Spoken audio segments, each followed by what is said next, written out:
Time. Here comes Tommy Smith to speak to us now, exclusively on Bees Play. Thanks very much for coming to speak to us, Tommy. We're live on the club's website, and I'll also record you on this little machine for the BBC as well, if I may. Yep. Tommy, restored to the side today, thought you did very well. How do you assess your personal performance before we talk about the disappointment of the game? Thank you. Yeah, it was great to get a start. You know, I've had to bide my time a bit, and I was hoping with the amount of games we were getting over this Christmas period that one of the fixtures would allow me to get on the pitch a bit more and possibly get a start. So firstly, I was delighted with that. Yeah, I was fairly pleased with the way I played. I think a little bit rusty at times, but certainly just tried to get involved as much as I can, really. And I thought it was a good performance, particularly the first half from the team. And just a shame, really, with the end result. We've seen a very successful period under Mark Warburton, especially down here, so it's difficult for us to assess a Mark Warburton side that's lost 3 in a row or has gone out of the cup, depending on which way. But you've seen much football, Tommy, over the years. What went wrong today, do you think? I think, to be honest, it's a case of if you don't take your chances against a team that probably at fairly low on confidence. I know they had a new manager, but they've been struggling along this season, and you don't want to give them chances, and by us missing, you know, it just lifts their spirits a little bit, and the more we miss, I think the more they suddenly thought, well, this might not be Brentford's day today, and you could see that, and particularly the last probably 10 minutes where we were really pushing forward, particularly after we went 1 down. The game just really opened up, and it suited them. And so, yeah, one of those things. But I think it's a good learning curve for us. You know, we need to make sure if we're creating chances as many as we did today, we've got to take at least 1, probably 2.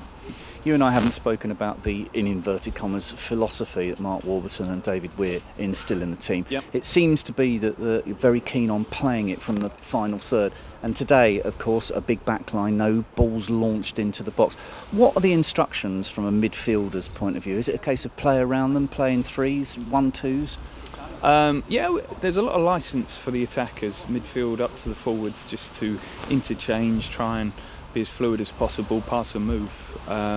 We look for little pockets in between the midfield and defence, and that's where we've got a lot of our success this season from. It's a case now of teams having seen us a bit more, knowing what we're going to do. So it's a little bit of a test for us at the moment.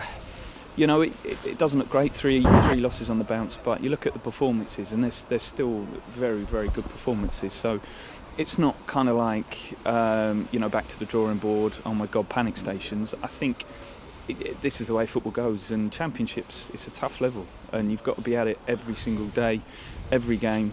And like I say, if you're not taking your chances, you're going to get punished, because that's the level we're at. You know, so I don't think, like I said, it's not panic stations. We're just going to keep building on what we've done, and the future's very bright, and I think for the rest of the season it's going to be exciting. Finally from me, we're halfway through the season now. Again, using your experience as a footballer, let's have a little bit of an insight into the group. Now they're a tight-knit group of players halfway through the season. Who is the thinker, the quiet one of the group, and conversely, who's the clown and the loud one? It's a good question. Well, we've got a good blend, to be honest. We've got some experience, some very young, lively players that keep the place bouncing along.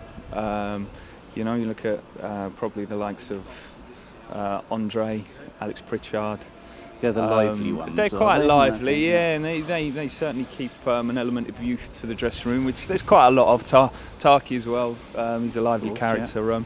And yeah, you find the older the players get, probably the more low-key, you know, like themselves. So who are the thinkers then? You and Dougie? Yeah, probably. There's a few out there. You know, some are Richard Lee. There's a bit of experience in there, which tends to come with a little bit more of a back seat in the dressing room and looking on and laughing at the situations that go on. But it's a great dressing room, really is.